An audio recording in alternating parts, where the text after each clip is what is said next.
Muy buenas tardes, bienvenidos al tiempo de entrevista aquí en Canarias al Día. Hoy vamos a hablar de la situación del sector primario. Lo hemos hecho en muchas ocasiones porque la situación es crítica, sobre todo acuciada también por esa emergencia hídrica que está padeciendo Canarias y especialmente algunas islas como Tenerife, donde ya incluso se ha declarado oficialmente por parte del Consejo Insular de Aguas. Y lo vamos a hacer, en este caso, desde la óptica de la Plataforma Libre Agraria de Canarias, de Palca, y con uno de sus portavoces, con Sergio Rodríguez, que ya nos acompaña. Sergio, muchas gracias por estar aquí en Mírame Televisión. Gracias a ustedes y buenas tardes. La verdad que son muchísimos asuntos los que me gustaría abordar en esta entrevista, pero si le parece vamos a empezar haciendo un poco una radiografía de cómo está la situación del sector. Y lo digo más bien porque ustedes salieron también a la calle a protestar recientemente un poco en la línea con esas grandes manifestaciones que han recorrido Europa por las políticas de la Comunidad Europea en materia agrícola, pero también es verdad que tienen problemas específicos que están afectando al sector primario en Canarias. Daban una rueda de prensa hace aproximadamente 2 semanas y se quejaban de la inacción de las administraciones públicas. ¿Por qué?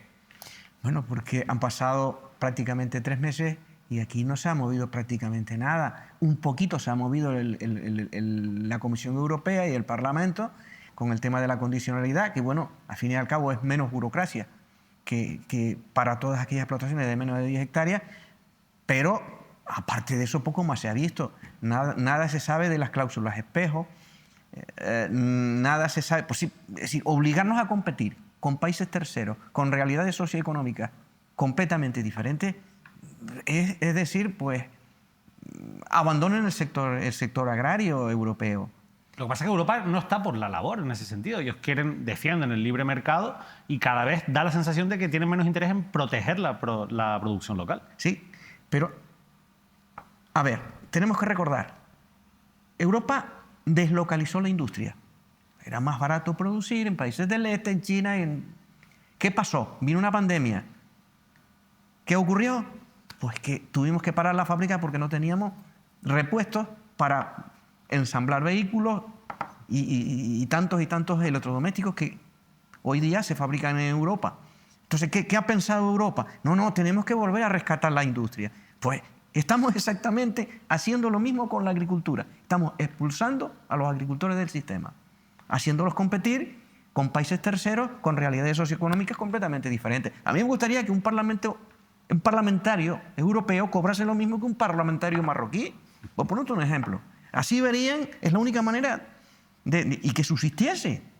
Pues es lo mismo, están obligando a la agricultura europea a ese tipo de cuestiones. Es decir, nosotros no podemos competir con ellos porque, ya digo, uno de los problemas más importantes es los costes de personal. Y ellos ahí nos derrotan de todas.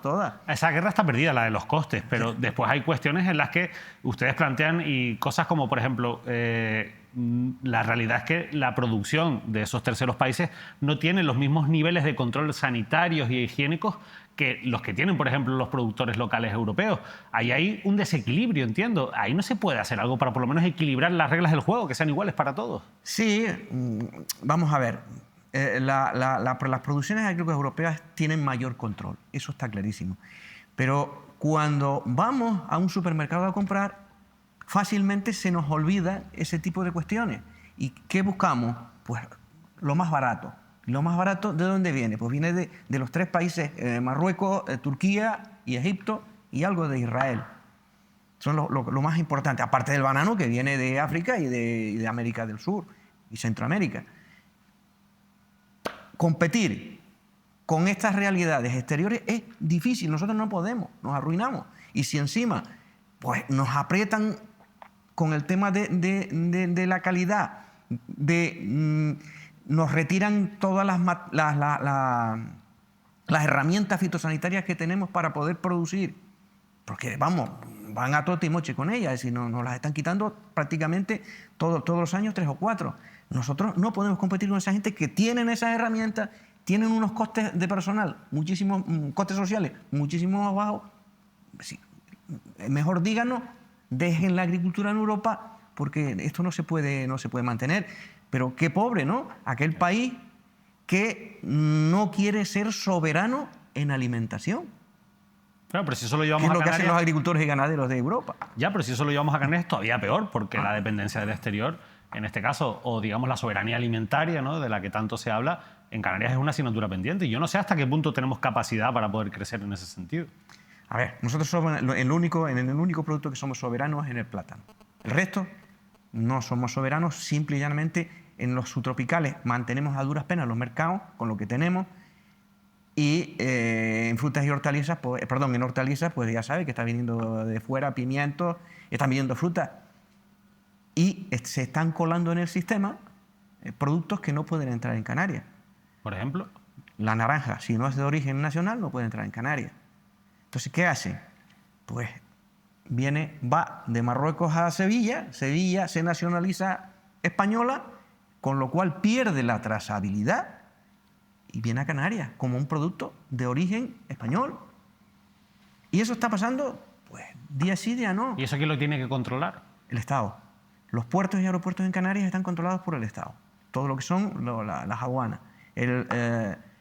Por ejemplo, agricultura solamente tiene potestad, o el gobierno de Canarias tiene potestad fuera de los puertos. ¿Qué puede controlar fuera del puerto cuando ya se te salen los contenedores por las puertas? Prácticamente un 10% de lo que entra, es lo que podrías controlar en mercado, supermercado. No vas a ver más.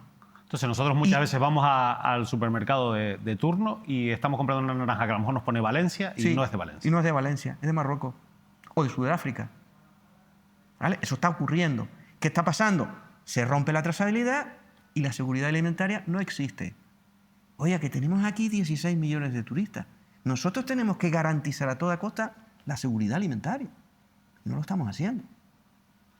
Se están levantando actas a menudo por el gobierno de Canarias con piña tropical, con aguacate, con un montón de productos que están prohibidos su entrada en Canarias.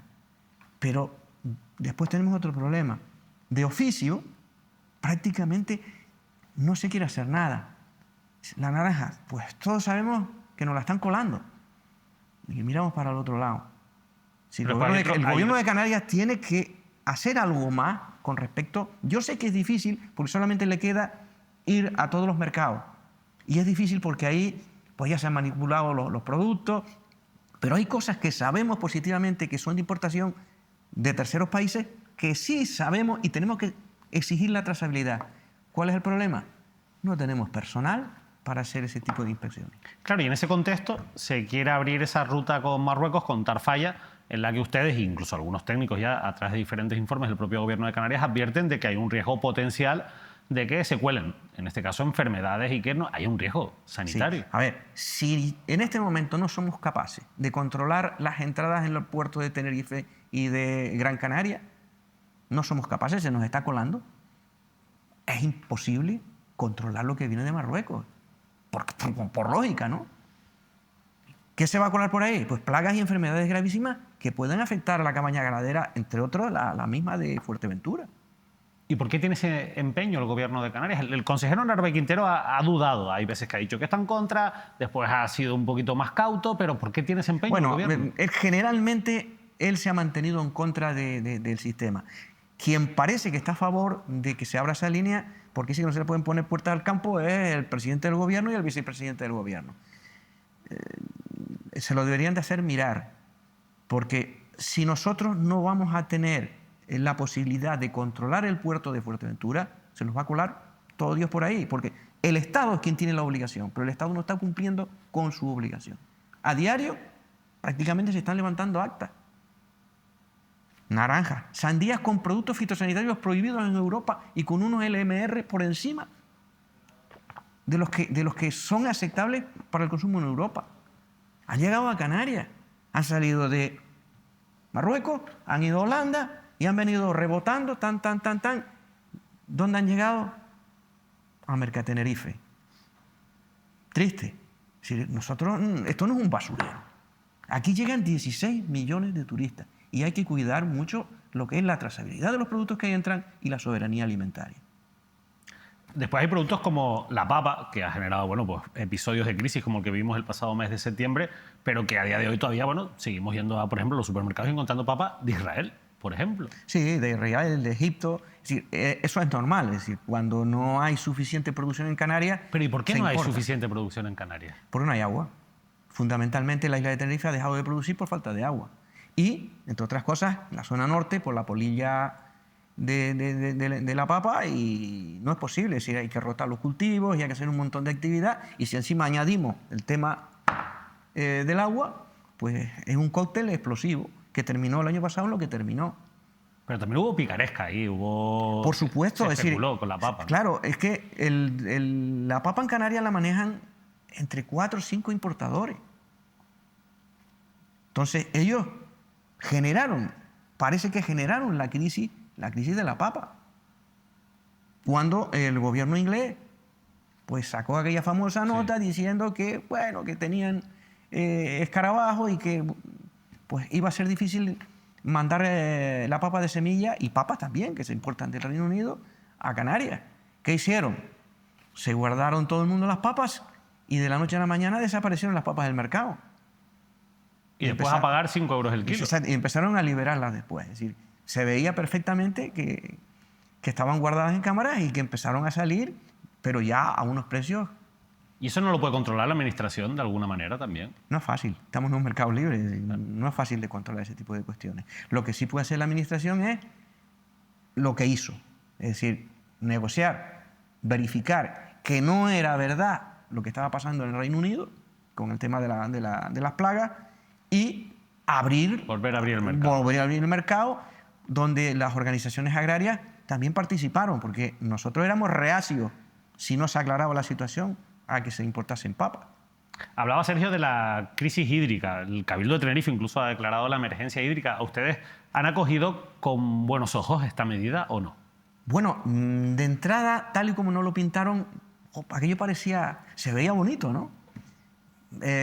Bueno, se va a decretar la emergencia hídrica en el Isla de Tenerife para ayudar al sector agrario. ¡Buah! Sorpresa. Sorpresa. Nos encontramos ahora con que las primeras restricciones son para los agricultores. De momento no se ha aplicado, porque yo no he visto el decreto, no sé si hoy, no sé. Pero en principio todavía no está en vigor la emergencia hídrica. Yo no he visto el decreto. Hay 77 medidas que se van a poner en marcha. Pues unas son a corto plazo, otras son a medio y otras son a largo plazo. Pero bueno, se va a desbloquear la parte de gestión burocrática que tienen ese tipo de obras, ¿sí?, para agilizar y ponerlas en marcha lo antes posible.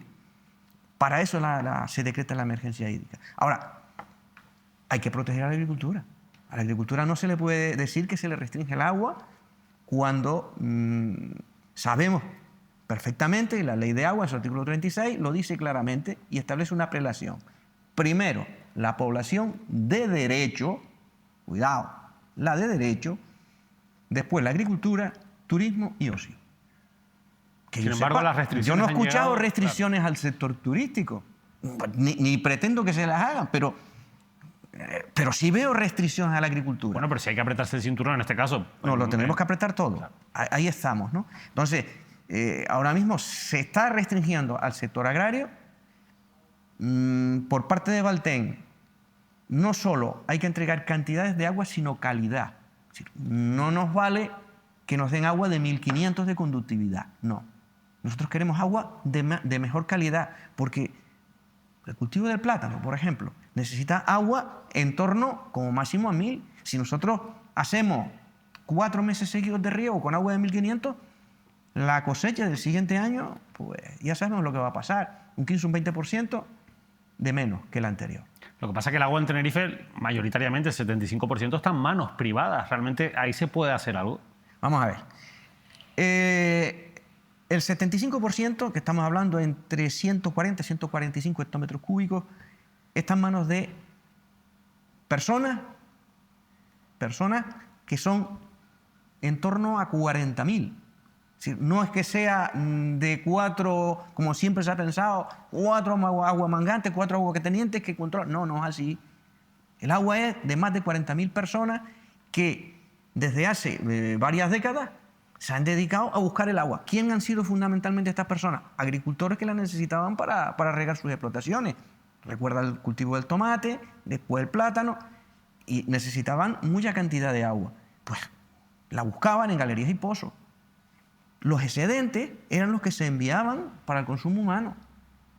Pero claro, había agua para todo. Pero quien ha puesto el agua en el sistema es la iniciativa privada. Y hay una cosa que creo que no se está tratando justamente, pese a hacer el esfuerzo que ha hecho, ¿eh? Imagínense, en el año 90, ley de agua. En aquel momento se pensaba, no, el agua es de dominio público y la pasa a gestionar pues la administración pública. Lógico. No, pues allí se llegó a un acuerdo, un poco, se dio una moratoria de 50 años. Eso le iba a decir, que el acuerdo es una prórroga realmente. Una prórroga de 50 años, un poco para que los inversores, si los agricultores que invirtieron, pues un poco se resarcieran de las inversiones que se hicieron. ¿De acuerdo? ¿Qué va a pasar dentro de 17 años que termina esa prórroga? Nadie lo sabe. Entonces, ¿en qué posición estamos en este momento? Pero eso que está provocando, por ejemplo, el dueño de galerías y demás está dejando de invertir en el agua, teniendo en cuenta que probablemente dentro de 17 años por ley va a perder Efectivamente. esa propiedad. A ver, los caudales han ido bajando. En algunos casos, a situaciones que no es rentable invertir para recuperar las pérdidas que se tienen dentro de las galerías, porque la galería, todos los años hay que entrar, porque hay desprendimientos, se rompen las conducciones de salida de agua y todas esas cosas hay que repararlas. Pues hay galerías que han bajado tanto su caudal, pues que prácticamente ya para la iniciativa privada no es atractivo, además sabiendo que solo quedan 17 años. ¿Pero qué debería hacer el Estado? Muy simple. Es decir, esto lo vamos a tener nosotros después de 17 años. Pues vamos a ayudar a la iniciativa privada a que se mantengan los caudales, a que se mantenga todo el sistema hidráulico de la isla de Tenerife en unas condiciones óptimas y recibiremos algo interesante que ya veremos qué hacemos después en el futuro con ello. No. Un ejemplo. Consejo Insular de Agua de Tenerife. Casi 60 millones de presupuesto. ¿Sabe cuánto le dan a la iniciativa privada para mantener caudales y conducciones? 750.000 euros. Ridículo cuando pone el 75% del agua en el sistema. Sabemos que hay que poner más agua, sabemos que hay que invertir en desaladoras. Eso le iba a decir, al final de aquí a 17 años todavía hay tiempo y habrá que hacer algo para tener una menor dependencia de ese agua privada. Bueno, o ayudar a la iniciativa privada, procurar que no sigan mermando las galerías, que se sigan manteniendo las cantidades de agua que tienen los pozos y galerías en unas condiciones óptimas y heredar una situación en condiciones. Pero ustedes consideran que es necesario hacer desaladoras, por ejemplo. Claro, porque es que en el sistema hay que poner agua. Porque si no, la agricultura y la ganadería desaparece. Y por consiguiente la soberanía alimentaria. El problema es llevar ese agua, entiendo, también a las medianías, ¿no? Eso es complicado porque al final gran parte de la producción está en las medianías. Sí, pero vamos a ver, normalmente las galerías están en la zona de medianía hacia arriba.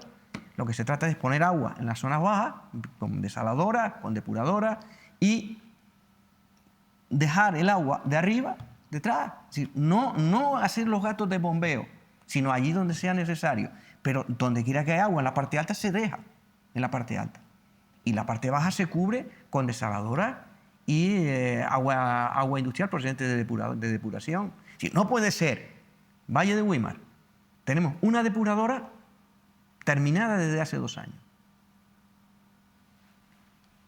sin que le entre una gota de agua de los municipios de Candelaria, Arafo y Güímar, con 5 o 6 emisarios mandando agua sucia al mar, sin depurar, pagando sanciones a la Unión Europea. Ya va más de 7 millones lo que tenemos que pagar. Es decir, ahorita se aproxima las sanciones a lo que cuesta, por ejemplo, el bombeo de Candelaria a la depuradora. Pero con un agravante, que la depuradora anterior, que estaba ubicada en el mismo sitio, se pudrió sin utilizarse, como otras en la isla de Tenerife. Sí, eso es desidia por parte de la administración pública.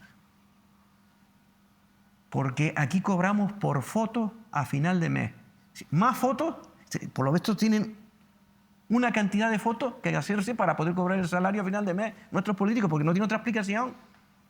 Porque rápidamente nos hacemos una foto el día que inauguramos la depuradora. Pero, caramba, vamos a trabajar con rapidez para hacernos una foto con la red de riego correspondiente del agua procedente de esa depuradora. No hay manera. 2 años terminada. No se pudo haber... A nosotros en Güímar nos llevan prometiendo desde hace 8 años una red para trasladar el agua de esa depuradora. La red no se ha comenzado. Es decir, aunque mañana empecemos a desalar agua ahí, el agua no se puede incorporar al sector agrícola en la zona, porque no hay red. Pero eso Europa también se dará cuenta, es decir, eso sí lo han hecho para evitar por eso las Europa. sanciones, por eso vienen las sanciones. Se intentó que las sanciones se parasen. Porque se estaba construyendo la depuradora y porque se había puesto en marcha la depuradora del polígono industrial, que está en perfectas condiciones y está funcionando bien, pero ese agua no va a la agricultura, ese agua se va directamente depurada al mar. ¿Qué pasa? Estos municipios están vertiendo al mar alrededor de 600 pipas, 700 pipas hora. Sin embargo, la comarca está seca. ¿Tiene su explicación? No lo tiene. 8 años con la misma historia. ¿Y tiene sentido, Sergio, hacer nuevas grandes infraestructuras y después no mejoramos la red, la canalización, por donde se pierde en algunos sitios casi el 50% del agua? Es que, vamos a ver, ese es el tema. Es decir, ahora mismo, dentro de las 77 acciones que tiene prevista el Consejo Superior de Agua, hay desaladoras, por supuesto que hay desaladoras. Pero, en muchos casos, las conducciones para llevar ese agua a la agricultura no son fáciles, no están hechas. Con lo cual, el Valle de Güímar está seco, pues el Valle de Güímar seguirá seco. Porque pasará, es decir, en menos de 2 años no se va a hacer una red de riego para el agua que sale de la depuradora mandarla allá, o de la depuradora desaladora que se va a montar en Santa Cruz, o que se está terminando. Sí. Que se está terminando. 3 años más tienen que pasar para que se termine totalmente esa. Y entonces sí, va el agua ya totalmente desalada por ese tubo. La red no está, pues 2 años más. Y mientras tanto, ¿qué hacemos los agricultores con las explotaciones que tenemos en este momento? A las plantas les decimos, espérate ahí, mañana a ver si te doy un poquito y pasa otro poquito. No, eso no funciona así. Los políticos sí que piensan que es así. Lo cierto es que ahora viene un verano todavía más cálido, según se ha anunciado. ¿Hay riesgo de que se sigan perdiendo cultivos? Sí. Sí, hay en el subsector platanero, en este momento, hay en situación precaria en torno a 1.600 agricultores, que están con unas producciones en torno a 40.000 kilos por hectárea. Esos están ahora mismo casi en exclusión. Si a partir del mes de agosto volvemos a los precios de hace 15 meses, hacia atrás, esa gente no puede continuar, y menos con esas producciones. ¿Ustedes creen que poner topes a la producción ayudaría? Ayudaría a controlar los pillos, porque la administración de oficio no ha sido capaz. A ver, si la media de Canarias son 56.000 kilos por hectárea y hay explotaciones con 140, 150.000 kilos por hectárea. Hay un desequilibrio, está claro. No hay un desequilibrio, hay un presunto fraude. Hay un presunto fraude de gente que está cobrando ayuda de los 141,1 millones que vienen de Europa, de dinero público. ¿Quién tendría que haber de oficio actuado? La administración competente. No lo ha hecho. Por eso nosotros le exigimos ya, de inmediato, que a partir de 90.000 los empiece a controlar a todos. O sea, hay productores que están cobrando una parte de la ayuda que no les corresponde. Claro. Presuntamente ellos están cometiendo un fraude. ¿Y eso se lo está tragando la administración? No, la administración está tragando, está mirando hacia otro lado. No, es que la normativa, sí, todo lo que tú quieras. En una explotación de plátano, producir 140 toneladas, yo creo que es imposible. Por no decir otra cosa, pero es imposible. Pero después venimos de un año que ha habido récord de pica de plátano que se ha tenido que... Bueno, porque, no se ha metido en el mercado. Efectivamente, pero porque también se nos han colado desde 2017 hacia acá, 2017, se nos han colado un montón de hectáreas de plátano que han hecho que la producción aumente.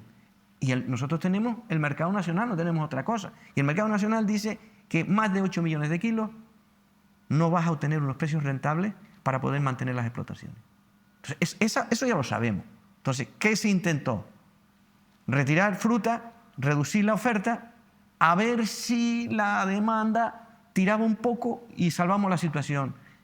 Y además siempre pensando, contra la próxima semana, el próximo mes, esto va a cambiar. A lo mejor llueve, a lo mejor viene frío.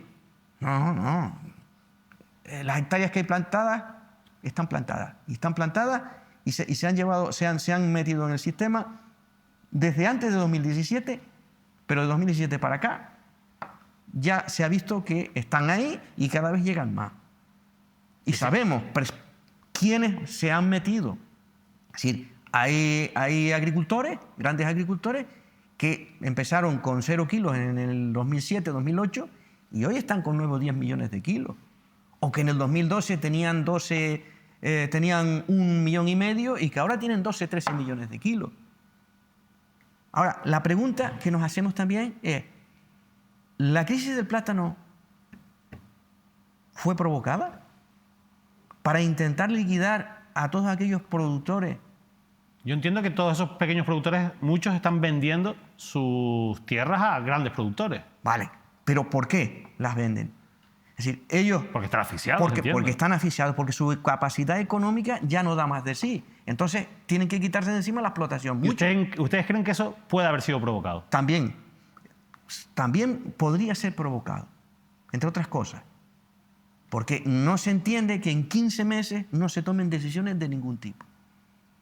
Ni de controlar la producción, ni de poner tope, ni de controlar a los pícaros, hacer absolutamente nada, sino... Yo no sé dónde pretendían esta gente que dirige a Procan llegar con este sistema y que nadie dijese ni mu. Entonces, ¿cuál es el problema que tenemos en este momento? Tenemos 7.000 agricultores, de 11.500 que teníamos en su día y que le vendimos a Europa, que éramos, con 11.000, casi 12.000 hectáreas. Eso se lo vendimos a Europa y en base a eso nos dieron una ayuda. Y dice, coño, esto es un problema social en Canarias. Pues entonces tenemos que apoyar esto. ¿Con qué? Y nos dieron una ficha financiera de 141,1 millones de euros. Vale. A partir de 2006, que cuando se hicieron los cálculos, el primer pago creo que se hizo en el 2008-2009. 141,1 millones que han pasado, ¿cuántos años? 10, 12, 13 años. Ya para 14. ¿Y qué pasa con el IPC? Es decir, casi un 40, un 42% se nos ha ido solo vía IPC, es decir, más del 30% de la ficha se nos ha marchado. Lo que pasa es que yo entiendo que si hay una realidad social, usted lo explicaba muy bien, al final el plátano se vendió en Europa como era pues, el cultivo de más de 11.000 productores, era un problema real, sí, el poder, social. El que se cortase, el que no hubiese una subvención para el plátano porque no puede competir, lógicamente, con el banano, ¿no? Y además, cuando venían los señores de Europa, los políticos de Europa, los llevábamos a la isla de La Palma, claro, al municipio de Los Sauces, a enseñarle a aquellos bancales que hoy están en peligro de abandonar porque los grandes productores lo quieren todo para ellos. No los grandes productores, sino los advenedizos al sistema. Son aquellos productores provenientes, entre otras cosas, entre otros sitios, de otros sectores. Puede ser turismo, puede ser industria, sí, vienen de otros sitios. O sea, grandes empresarios que han visto dinero fácil en el plátano. O por lo menos revalorización del suelo. ¿Vale? Es decir, no es lo mismo un cereal que una finca de platanera. Dice, por lo menos revalorizo el valor del suelo. Entonces, ¿qué ha pasado? 7.000 productores tenemos en este momento. Sí, de los 11.000 que nosotros le vendimos a Europa. Claro, pero ahí quería llegar. No puede ser que Europa diga, oye, es que esto está cambiando, a mí ahora mismo ya voy a cerrar el grifo de la subvención. Ese riesgo es real. Sí.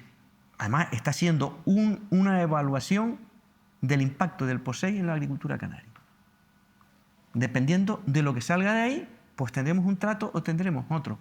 Si nosotros de los 7.000 perdemos estos 1.600 que están en peligro de abandonar, nos quedaremos con poco más de 5.000 agricultores. Estos 141,1 millones ya no se justifican en el plátano de Canarias. Europa no le va a dar dinero a 4 espabilados que son los que han arruinado al resto para seguir adelante. Cuando la ayuda, la pata más importante de la ayuda es la pata social. La pata social no existe, ¿qué hacemos después? Hay un debate que genera mucha polémica también, que es la de diversificar el cultivo. Es decir, oye, pues a lo mejor ha llegado el momento de ir buscando alternativas al plátano. ¿Ustedes cómo lo ven? A ver, se fue el cultivo del tomate. ¿Dónde han ido gran parte de los agricultores tomateros? Al plátano. Por eso estamos donde estamos, en parte. Ahora, ¿qué pretendemos? ¿Dónde queremos llevar el plátano? ¿Al aguacate? Todos los días le estamos poniendo palos en la rueda de que si tiene un consumo excesivo de agua. Hombre, el plátano y el aguacate consumen más agua que otros cultivos. Por supuesto. Y tienen mayor consumo el aguacate, a ver, mayor consumo por kilo. Pero no se puede mirar un cultivo solamente por ese parámetro. ¿Y qué pasa con el paisaje? ¿No interesa? Claro, pero si hay una emergencia hídrica, Sergio, bueno, pero parece una contradicción, ¿no? Sí, pero si hay una emergencia hídrica hay una cosa que está clara. Aquí había 14 millones de turistas, 15 millones, 16 millones y sigue subiendo. Y las infraestructuras siempre siguen siendo las mismas. Y el agua sigue siendo la misma, no, menos, porque se están mermando los acuíferos. Y la administración ha sido incapaz de esa parte que se está mermando de ponerla en el sistema. Yo, en el día que se declaró el inicio de la emergencia hídrica, pues yo le escuché unas palabras, yo me quedé hundido con unas palabras del gerente del Consejo Insular. Que la planificación que se había hecho hasta ahora no servía para el año 2024. ¿Y qué han hecho? ¿Qué han hecho? Yo lo voy a volver a insistir, porque al final usted dice, bueno, tenemos el paisaje como un elemento que no podemos perder de vista, pero ¿no sería más rentable ir a cultivos que tengan una menor carga hídrica y que además ayuden a aumentar la soberanía alimentaria, no cultivos que están diseñados prácticamente para venderse en el exterior? Bueno, de hecho el aguacate en este momento prácticamente es testimonial lo que está saliendo de Canarias, muy poco. Entonces, sí, nos podríamos ir. Hubo un momento que pensábamos que el cultivo de la papaya podía ser una alternativa. Lo digo igual que por la piña, ¿no? Porque al final son cultivos tropicales y Canarias no tiene un clima tropical. A ver, con la piña en el trópico llueve, aquí no llueve. Exactamente. Con la piña tenemos un problema, que no está en su medio, que los costes de producción son elevadísimos y competir con terceros países es imposible. Es decir, una piña que tiene un coste superior a 2 euros no puede competir con una piña que viene de Costa Rica o de cualquier país de estos centroamericanos o de África a 80 céntimos. Eso es la mitad de nuestro coste de producción. Eso es impensable. En ese caso, no es posible. Solamente se mantiene unas producciones en la Unión Europea, en Madeira, que está cubriendo los costes porque han tenido, se han organizado bien, son pequeñas cantidades y prácticamente se venden todas en el mercado portugués. Y los portugueses siempre barren para casa. Tanto lo hacen con sus platanitos de Madeira como la piña tropical de Azores. Entonces, pues esas cantidades de piña están saliendo, se están pagando muy bien y están funcionando muy bien. Pero estamos hablando de pequeñas cantidades, ¿sí? Producciones muy bajitas. Nosotros, donde único se puede producir en condiciones normales y sin muchos problemas, en el Hierro, en el Golfo. A partir de ahí hay pequeñas explotaciones en la Isla Baja, un poquito al norte de Gran Canaria, pero que en Gran Canaria pues el agricultor que la tenía la abandonó porque aquello no dejó de ser rentable, y pensar en ese cultivo para exportar no es posible. Hay que pensar para ser soberanos en el consumo de ese producto, porque además no es estacional, sino que lo tiene durante todo el año. ¿Qué cultivo podríamos desarrollar aquí? Pues la papaya podría ser. ¿Competir con Brasil? Podríamos hacerlo si hiciésemos un buen desarrollo comercial. Y de hecho se está haciendo a pequeña escala y está funcionando perfectamente.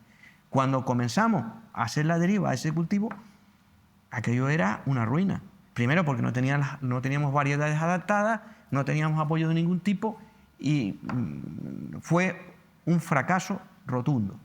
Ahora ha habido gente que se ha metido en el tema de lo que son de variedades nuevas, adaptadas aquí al territorio nuestro, y parece que le está yendo bien. Podría ser eso, pero no, podría ser un complemento, pero no un cultivo tipo plátano o tomate que se pudiera desarrollar en Canarias.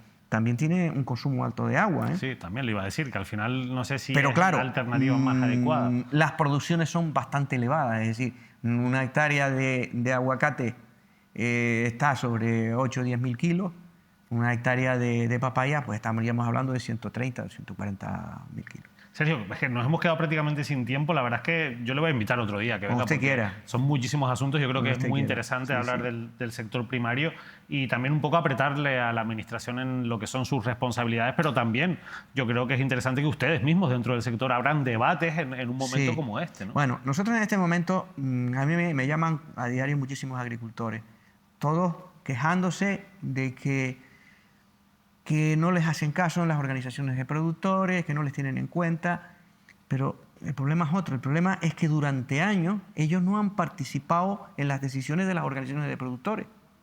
Sí, ellos se han acordado de que eso existe, que esa figura existe, cuando han venido mal dadas, sí, en estos 15 meses. ¿Qué pueden hacer ahora? Pues muy sencillo. Hay una ventana que se abre, que se termina el 31 de mayo, donde cada productor puede ir y solicitar la baja en esa organización. Eso no significa que se quiera ir, sino esa es la carta de libertad para ver si encuentra otra que le vaya mejor. Y si no, continúe en esa. No tiene ningún problema. Pero sin esa carta de libertad no se puede ir. ¿Qué hay que preguntar? Primero, ¿cuánto debe esa organización de productores? Porque las hay bastante endeudadas y hay que tener cuidado con esto, porque los agricultores son los que van a tener que pagar esas deudas, más tarde o más temprano, pero lo van a pagar. Y qué futuro, qué medidas de futuro en el tema de la comercialización tienen esas organizaciones y qué trato le dan. Y la última es hacer comparaciones entre unas cooperativas y otras, o entre unos empaquetados y otros, en los precios. Y ver si están iguales o están, como en algunos casos, 15 o 20 céntimos por debajo. Es decir, hay que tomar medidas, pero parece que tener la carta de libertad. Y estar bien asesorados, como por ejemplo el asesoramiento que les dan desde la Plataforma Agraria Libre de Canarias, desde Palca. La verdad es que ustedes no tienen pelos en la lengua, lo han demostrado siempre, tanto antes Jesús Corvo como ahora hablando con usted. La verdad es que da gusto en ese sentido, con Amable del Corral, con el que también hemos conversado en alguna ocasión en La Palma. Y yo creo que es necesario que haya voces que defiendan al sector. David, perdóname un instante nada más, un segundo. Con la denuncia que hemos hecho en la Consejería de Agricultura, nosotros pretendemos que de inmediato se pongan en marcha a inspeccionar todas esas explotaciones de más de 90.000 kilos. ¿Por qué? Porque si se detectan fraude, automáticamente queda afectada la IGP del plátano. Porque la IGP tiene la obligación, es como garantizar el ADN del plátano de Canarias. Y lo que no se puede hacer, es decir, ahora mismo el gestor de la IGP es Asprocan. Claro. Asprocan sabe perfectamente que esto está ocurriendo y hay una cosa que está clarísima en la IGP. De una explotación registrada, con su polígono, parcela y recinto registrado, no puede llegar fruta a esa explotación de otra que no esté registrada. Si se demuestra que 140.000 kilos no son posibles producirlos en la registrada, queda claro que se ha infringido la IGP del plátano. Y eso es muy grave. Y hay que suspender o abrir un expediente de inmediato a Asprocan como gestor y a los productores que se pille en esa situación, que no sean capaces de demostrar su capacidad productiva en esos límites. Pues es un asunto muy interesante. Nosotros también vamos a apretar porque evidentemente Asprocan, que tiene bastante poder dentro de lo que es el sector primario en Canarias, en este caso en el sector del plátano, también a veces tiene bastante conveniencia con la administración pública. Esperemos que eso no sea así, que ahora sea la administración también quien apriete a Asprocan para que estas cosas se eviten y para también que se detecte el fraude. Sergio Rodríguez, ha sido un placer. Nos tenemos que despedir. Igualmente, y muchísimas gracias. A ustedes. Hemos hablado hoy del sector primario, nos vamos ya rápidamente, les dejamos con toda la programación habitual de Mírame Televisión. Seguiremos hablando, lógicamente, del campo canario, porque por ahí pasa el futuro de miles de personas y también el futuro de algo tan importante como la soberanía alimentaria y la capacidad que tengamos para depender menos del exterior. Que pasen una feliz noche.